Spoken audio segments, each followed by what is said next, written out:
ഞാൻ കോൺഫിഡന്റ് ആയിട്ട് പറയാണ്, ഇൻഡസ്ട്രിയിൽ ഇങ്ങനെ 2 ലെവലിലുള്ള ഒരു ബ്രേക്ക്ഫാസ്റ്റ് കൗണ്ടറുള്ള കിച്ചൺ ഇൻട്രൊഡ്യൂസ് ചെയ്തത് ഏതാണ്ട് റിപ്പയർ കൊച്ചി തന്നെയാണ് എന്ന് എനിക്ക് പറയാൻ പറ്റും.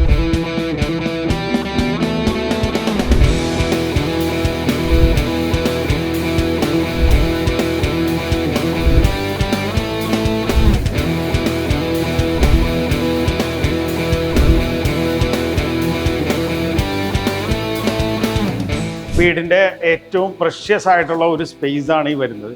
ഒരു സ്പേസ് എന്ന് പറഞ്ഞാൽ ഞാൻ ഇവിടെ ഡൈനിങ് ടേബിൾ മാത്രമല്ല സംസാരിക്കുന്നത്. ഇവിടെ ഡൈനിങ് ടേബിൾ ഉണ്ട്, ഇതിന്റെ ഇപ്പുറത്ത് തന്നെ ഓപ്പൺ കിച്ചൺ ഉണ്ട്, ഇതിന്റെ ഇപ്പുറത്ത് തന്നെ TV എല്ലാം ഇരിക്കുന്ന ലിവിംഗ് സ്പേസ് ഉണ്ട്. ഇത് പ്രെയർ ഏരിയ കൂടിയാണ് എന്ന് പറഞ്ഞാൽ ഡൈനിങ് ടേബിളിൽ ഉള്ള ഈ വലിയ ഹാൾ എന്ന് പറയുന്നത് പ്രെയർ ഏരിയ കൂടിയായിട്ടാണ് അവർ ഉപയോഗിക്കുന്നത്. അപ്പൊ ഇത്തരത്തിലുള്ള ഒരു സ്പേസ് നമ്മൾ എങ്ങനെ ഇവിടെ കൊണ്ടുവന്നു, അതിൽ നിന്നാണ് ഇത്രയും ലൈഫ് ഉള്ള ഒരു വീടായിട്ട് നമുക്ക് ഇതിനെ മാറ്റാൻ പറ്റി. നേരത്തെ അവിടെ കിച്ചണും വർക്ക് ഏരിയയുമായിരുന്നു, ആ കിച്ചണും വർക്ക് ഏരിയയും കൂടി ചേർത്തിട്ട് ഒരു വലിയ ലിവിംഗ് സ്പേസ് ആക്കിയിട്ട് നമ്മൾ ഈ ഡൈനിങ് റൂമിൽ നിന്ന് ഈ ലിവിംഗിലേക്ക്, നേരത്തെ ഇവിടെ കിച്ചണിലേക്കുള്ള ഒരു ഡോർ ഉണ്ടായിരുന്നത്, ഇത്തിരി വലിയ ഒരു ഓപ്പണിംഗ് ആക്കിയിട്ട് നമ്മൾ ഈ ലിവിംഗ് ഏരിയനെയും ഡൈനിങ് ഏരിയനെയും തമ്മിൽ കണക്ട് ചെയ്തു.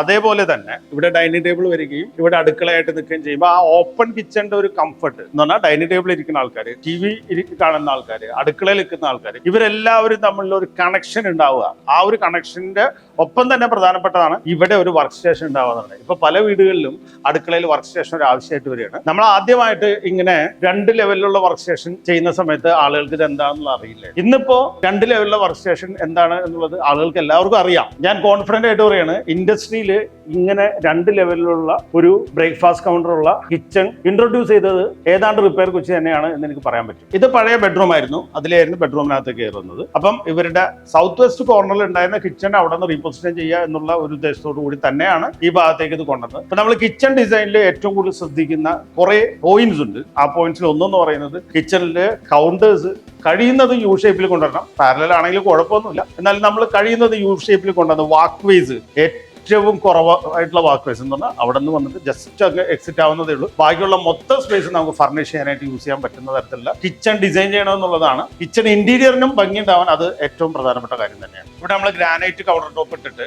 അതിന് കോൺട്രാസ്റ്റ് ആയിട്ടുള്ള വൈറ്റ് ടൈൽസ് ആണ് നമ്മൾ യൂസ് ചെയ്തത്. അതോടൊപ്പം തന്നെ WPCയിൽ അക്രിലിക് ഫിനിഷ് ആണ് കൊടുത്തിട്ടുള്ളത്.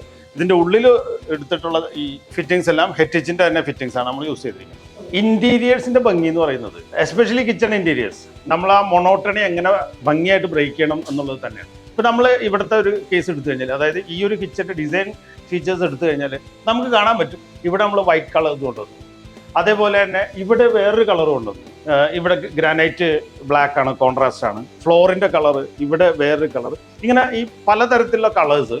അതിൻ്റെ ഒപ്പം തന്നെ ഇവിടെ കുറച്ച് വുഡ് ഫിനിഷ് വന്നിട്ടുണ്ട്, ഇവിടെ ലൈറ്റ് വന്നിട്ടുണ്ട്. അപ്പൊ ഇങ്ങനത്തെ ഒരുപാട് കാര്യങ്ങൾ, ചെറിയ ചെറിയ കാര്യങ്ങൾ. നമ്മൾ ആനയെ കുറിച്ച് പറയില്ലേ, ആനയെ സ്പെയർ പാർട്ടായിട്ട് എടുത്ത് നോക്കി കഴിഞ്ഞാൽ കാണാൻ വലിയ ഭംഗിയൊന്നുണ്ടാവില്ല. പക്ഷേ നമുക്ക് ആ ഒരു ആനച്ചന്തം എന്ന് പറയുന്ന ആ ഒരു ഫീല് നമുക്ക് കൊണ്ടുവരാനായിട്ട് ഇവിടെ സാധിക്കുന്നത് മൊണോട്ടണസ് ആയിട്ടുള്ള സിംഗിൾ കളേഴ്സ് ഒഴിവാക്കിയത് കൊണ്ടാണ് എന്നുള്ളൊരു തോന്നൽ നമുക്കുള്ളതുകൊണ്ടാണ് നമ്മളുടെ മിക്കവാറും ഡിസൈനുകളിലെല്ലാം നിങ്ങൾക്ക് ഇങ്ങനെ ഒരു ചെറിയ കളർ വേരിയേഷൻസ് എല്ലായിടത്തും കാണാം. പഴയ വീടിന് പുതിയ മുഖം. റിപ്പയർ കൊച്ചി ഇപ്പോൾ കേരളത്തിൽ എല്ലായിടത്തും, അത് കൂടാതെ കർണാടകത്തിലും വിശാഖപട്ടണത്തും ഉണ്ട്. നന്ദി. ആർക്കിടെക്ട് ശ്യാം.